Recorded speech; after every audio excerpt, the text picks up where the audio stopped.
कहानी की शुरुआत में हमें अमेरिकन सोल्जर को दिखाया जाता है जिसका नाम मैक है। उसके साथ उसका साथी भी होता है जिसका नाम टॉमी है। ये दोनों के दोनों रेगिस्तान में खूंखार टेररिस्ट के इंतजार में बैठे हुए हैं जिसकी यूएस आर्मी को कई महीनों से तलाश है। थोड़ी देर के बाद इनके सामने कुछ लोग इकट्ठा होते हैं। दरअसल ये एक वेडिंग सेरेमनी है। माइक अपना निशाना लगाता है लेकिन इससे पहले ही कि वो टेररिस्ट को मारता तभी उसके सामने दूल्हा आ जाता है। इसीलिए माइक अपना निशाना नहीं लगा पाता, वो गन को नीचे कर लेता है। इसके बाद माइक के गन की दूरबीनी से एक लाइट फ्लैश होती है जिस लाइट को वो टेररिस्ट के आदमी देख लेते हैं और वो समझ जाते हैं कि यहाँ पर कोई ना कोई है। वो उस तरफ गोलियां चलाना शुरू कर देते हैं जिसकी वजह से वो टेररिस्ट वहाँ से भाग जाता है। माइक और टॉमी भी उस टेररिस्ट के आदमी ऊपर काफी ज्यादा गोलियां चलाता है। अब वो टेररिस्ट के आदमी इन दोनों के पीछे है। ये दोनों के दोनों एक चट्टान के पीछे छुप जाते हैं और उन्हें पूरा अंदाजा है कि ये ज्यादा देर तक नहीं छुप पाएंगे। लेकिन इनकी यहाँ पर किस्मत अच्छी होती है। वहाँ पर रेगिस्तानी तूफान आ जाता है जिसकी वजह से वो सब के सब वहाँ से चले जाते हैं। लेकिन माइक और टॉमी इस तूफान में फंस जाते हैं। ये दोनों के दोनों यूएस आर्मी से मदद मांगते हैं लेकिन वो यूएस आर्मी उनको कहती है कि तुम्हें पास वाले गाँव में पहुँचना होगा और हम वहाँ पर तुम्हारे लिए मदद भेजेंगे। यहाँ से पास वाला गाँव तकरीबन 5 घंटे के दूरी पर है। कुछ ही देर के बाद यहाँ पर तूफान थम जाता है और ये दोनों उस गांव की तरफ जाने लगते हैं। कुछ देर के बाद इनके पास एक प्लेट उड़कर आती है जिसमें डेंजर की साइन लगी हुई थी। माइक कहता है कि हमें आगे नहीं जाना चाहिए। नॉर्थ अफ्रीका में पिछले 40 सालों से वार चल रही है, इसलिए नॉर्थ अमेरिका में ऐसी कई जगहों पर माइंस बिछाए गए हैं। ये भी उन्हीं जगहों में से एक जगह है। हमें कहता है कि यहाँ से गाँव नजदीक है, अगर तुम चाहो तो हम गाँव चले, अगर तुम नहीं चाहते हो तो हम यहीं पर ही प्यास की वजह से मर जाएंगे। हालांकि मैक आगे नहीं जाना चाहता था लेकिन टॉमी उससे आगे चलना स्टार्ट कर देता है। उसे ये जताने के लिए कहता है कि यहाँ पर कोई भी माइन नहीं है। जैसे ही वो आगे जाता है तो उसका एक कदम माइन के ऊपर आ जाता है जिसके बाद वहाँ पर एक जोरदार धमाका होता है। टॉमी अपनी दोनों टांगे इस हादसे में खो देता है। माइक टॉमी की मदद के लिए जैसे ही अपना पैर आगे करता है तो उसे क्लिक की आवाज सुनाई देती है। वो समझ जाता है कि उसका पैर भी एक माइन के ऊपर आ गया है। अगर उसने पैर गलती से भी हटाया तो एक बहुत बड़ा ब्लास्ट होगा। वो अपने दोस्त की मदद करना चाहता है और टॉमी को कहता है कि रेडियो पर आर्मी से मदद मांगो, लेकिन टॉमी को उतना ज्यादा दर्द होता है कि वो खुद को हिला ही नहीं पाता। वो सबसे पहले अपने आप को पेन किलर का इंजेक्शन लगाता है। उसके बाद वो रेडियो को उठाने की बहुत कोशिश करता है लेकिन वो दर्द की वजह से उसे नहीं उठा पाता। लेकिन अभी भी उसके जिस्म में बहुत ज्यादा दर्द होता है। वो कुछ भी नहीं समझ पाता कि वो क्या करे। अब मैक के पास कोई भी रास्ता नहीं होता।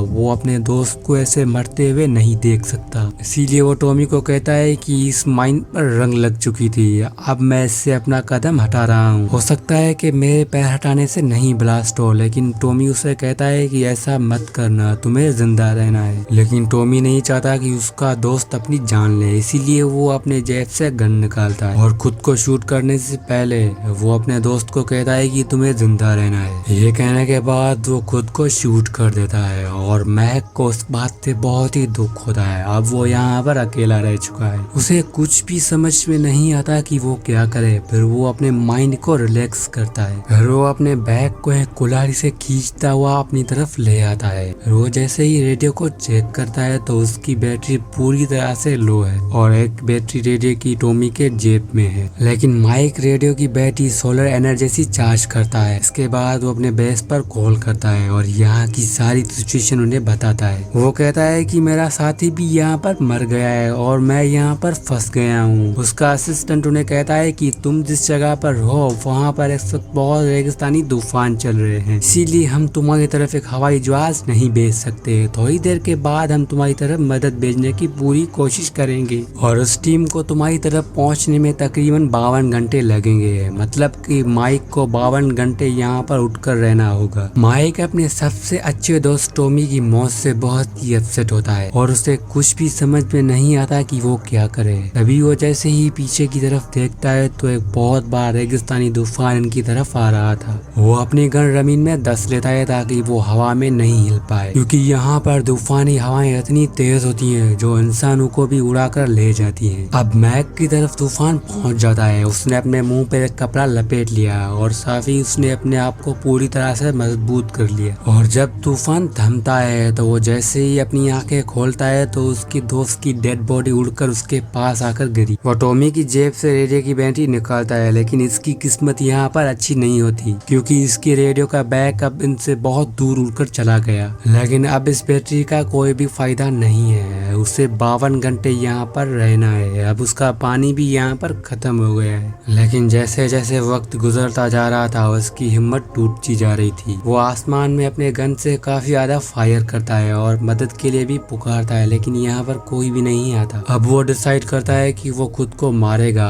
वो खुद को मारता उससे पहले ही उसे एक आदमी दिखाई देता है जो पासी के गाँव का एक आदमी होता है। वो उन्हें कहता है कि तुम अपने पैर हटा सकते हो, यहाँ पर कोई भी माइंस नहीं है। माइक कहता है कि अगर मैंने यहाँ से कदम हटाया तो यहाँ पर बहुत बड़ा ब्लास्ट होगा। वो आदमी माइक के पास आता है, लेकिन वो सीधा नहीं आता, वो जिगजैग तरीके से आता है क्योंकि शायद उन्हें भी पता है कि यहाँ पर माइंस किस किस जगह पर है। माइक उन्हें अपनी पानी की बोतल देता है और साफी उससे कहता है कि तुम मुझे रेडियो उठा कर दो। वो आदमी कहता है कि यहाँ पर कोई भी म्यूजिक नहीं बजेगा, यहाँ पर कोई भी माइंस नहीं है, तुम्हें हमेशा अपने कदम आगे बढ़ाना चाहिए। ये कहकर वो आदमी वहाँ से चला जाता है। उसकी बात कही भी को माइक कई घंटे पर यहाँ पर सोचने लगता है। तभी उसके सामने एक बच्ची आती है जो ठीक इसी तरह जिगजैग तरीके से माइक की तरफ आती है जैसे वो आदमी आया था। वो लड़की माइक को पानी भी देती है और वो अपने बैग से कुछ टॉय निकालती है, वो भी माइक को देती है। माइक भी अपनी जेब से एक टॉय निकालता है जो उसे इसी रेगिस्तान में मिला था और वो टॉय उस छोटी बच्ची को देता है और कहता है कि वो मेरा बैग लेकर आओ। दरअसल ये लड़की उस आदमी की बेटी होती है जो कुछ देर पहले यहाँ पर आया था। अब यहाँ से वो छोटी लड़की भी चली जाती है। उसके बाद यहाँ पर अंधेरा होने लगता है। मैक के पास एक मोबाइल होती है और उस पर उसकी वाइफ की एक वीडियो आती है। उस वीडियो में उसकी वाइफ कहती है कि मैं तुम्हारा यहाँ पर इंतजार कर रही हूँ, तुम अपना मिशन खत्म कर कर मेरे पास आना। इस वीडियो को देखकर मैक को बहुत ही दुख होता है। मैक ने अपने लिए यहाँ पर आग भी जलाई थी। अब वो यहाँ पर बहुत ही थक गया है, वो आधी नींद में होता है, इसीलिए उसे पता ही नहीं होता कि उसकी आग बुझ गई। अब यहाँ पर कुछ देर के बाद इन्हें जानवरों की आवाजें सुनाई देने लगती है। इस रेगिस्तान में खतरनाक डॉग्स है जो माइक को अपना शिकार बनाना चाहते हैं। वो धीरे धीरे माइक की तरफ आने लगते हैं। माइक उन्हें गोलियां भी चलाता है, लेकिन चारों तरफ अंधेरा होता है। माइक अपनी टॉर्च की वजह से एक डॉग को देख लेता है और उसे गोली मार देता है। डॉग उछलकर एक माइन के ऊपर गिरता है, जिसकी वजह से यहाँ पर बहुत बड़ा ब्लास्ट होता है। जिस ब्लास्ट की आवाज सुनकर वहाँ से सारे डॉग चले जाते हैं। सुबह होती है, वही आदमी मैक के पास आता है और मैक को देखकर वो बहुत ही हैरान रह जाता है। वो मैक को कहता है कि सारी रात तुम इस खतरनाक रेगिस्तान में कैसे रहे। वो मैक को कहता है कि तुम अपने कदम आगे बढ़ाओ, यहाँ पर कोई भी माइंस नहीं है। माइक उस आदमी को कहता है कि तुम्हें पता है कि माइंस कहाँ पर है, इसीलिए तुम यहाँ पर जिगजैग तरीके से आते हो। वो आदमी उन्हें कहता है कि मुझे नहीं पता कि माइंस कहाँ पर है, अगर मैं सीधा तुम तक आया तो मेरा पैर कभी न कभी माइंस के ऊपर पड़ जाएगा, इसीलिए मैं हमेशा जिगजैग तरीके से आता हूँ। वो आदमी मैक को अपना रेडियो देता है और वो आदमी वहाँ से चला जाता है। मैक को कुछ देर के बाद उसका दोस्त टॉमी दिखाई देता है, जिसकी कुछ दिन पहले डेथ हो गई थी। टॉमी उसे कहता है कि तुम अब तक यहीं पर खड़े हो, तुम्हें अपने घर जाना चाहिए, तुम्हारी वाइफ तुम्हारा वहाँ पर इंतजार कर रही है। मैक को अपनी सारी गलती याद आने लगती है जो उसने अपने लाइफ में की थी। उसने कभी भी अच्छा सलूक अपने वाइफ के साथ नहीं किया और जब उसके वाइफ को सबसे ज्यादा उसकी जरूरत थी तो वो उसको छोड़कर अपने मिशन की तरफ निकल आया। अब एक बार फिर से यहाँ पर रात हो गई है और चारों तरफ वही खूंखार डॉग्स उनकी तरफ आते हैं जो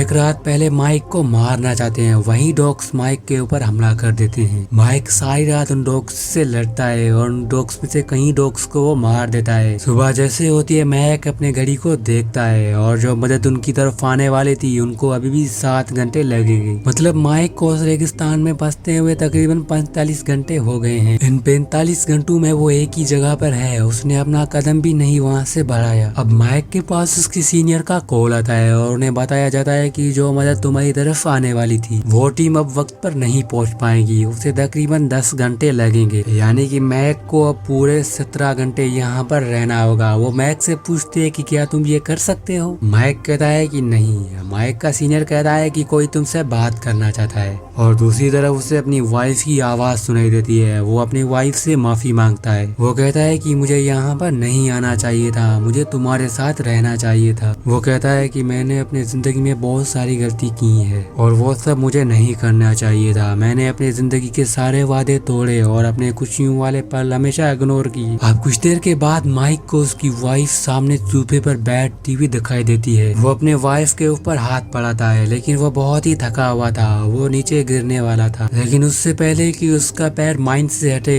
तभी वही आदमी उसे आकर पकड़ लेता है। वो आदमी कहता है कि एक बार मेरा पैर भी एक माइन के ऊपर आ गया था, जिसकी वजह से मैंने अपना एक पैर खो लिया, और जब मुझे हॉस्पिटल लेकर आया तो वहाँ पर एक गाना चल रहा था, you got to keep moving on, तुम्हें हमेशा आगे बढ़ना है। लेकिन मैं इस गाने को नहीं सुन रहा था, लेकिन मैं सिर्फ अपने पैर के बारे में सोच रहा था। मुझे लगता था कि अब मेरा फ्यूचर यहीं पर ही खत्म हो गया। तभी मेरे पास एक नर्स आई, वो मुझे देखकर स्माइल करने लगी। फिर वो गाना मैंने सुना, तुम्हें हमेशा आगे बढ़ना चाहिए। इसके बाद मैं अपने वाइफ से मिला, फिर हमारे बच्चे पैदा हुए। कभी कभी जिंदगी में बुरी चीजें भी अच्छी चीजें लेकर आती हैं, बस हमें कभी भी हिम्मत नहीं हारनी चाहिए। मैं यहाँ पर माइंस निकालता हूँ और उन माइंस को मैं बेचता हूँ, और यहाँ पर हम टिन्स के डब्बे जमीन में डाल देते हैं ताकि ये बात आर्मी को नहीं पता चले कि हम माइंस निकालते हैं। माइक उसे कहता है कि मैं तुम्हारी बेटी से मिल चुका हूँ, वो बहुत ही खूबसूरत है। लेकिन वो आदमी कहता है कि कई साल पहले मेरी बेटी भी एक माइंस की वजह से मर गई।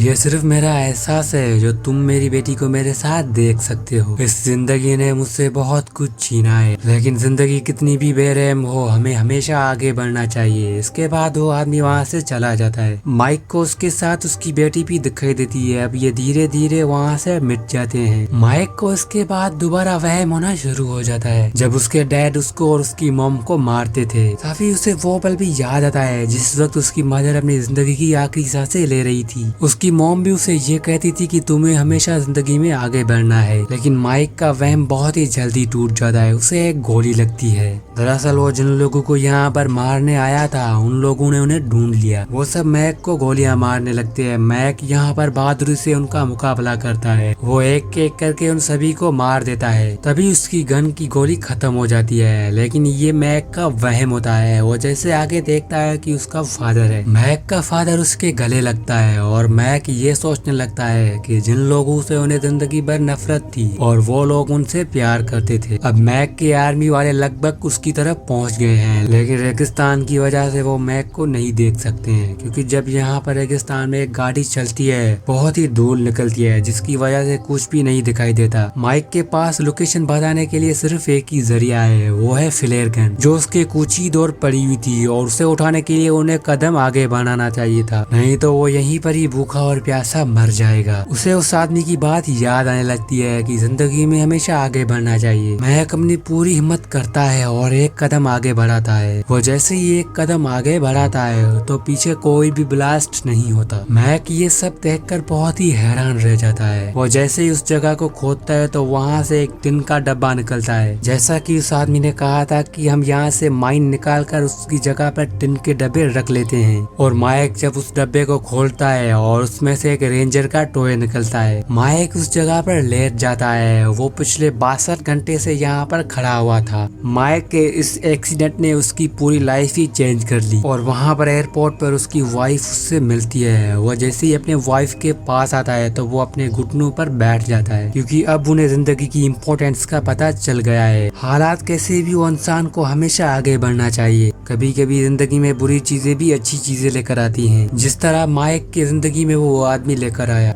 लेकिन इन दोनों की जिंदगी में एक ही चीज कॉमन थी, वो हमेशा आगे बढ़े। इसके साथ इस मूवी का यहीं पर ही एंड होता है। मैं उम्मीद करता हूँ कि ये मूवी आपको पसंद आएगी। अगर पसंद आई होगी तो मेरे चैनल को सब्सक्राइब और वीडियो को लाइक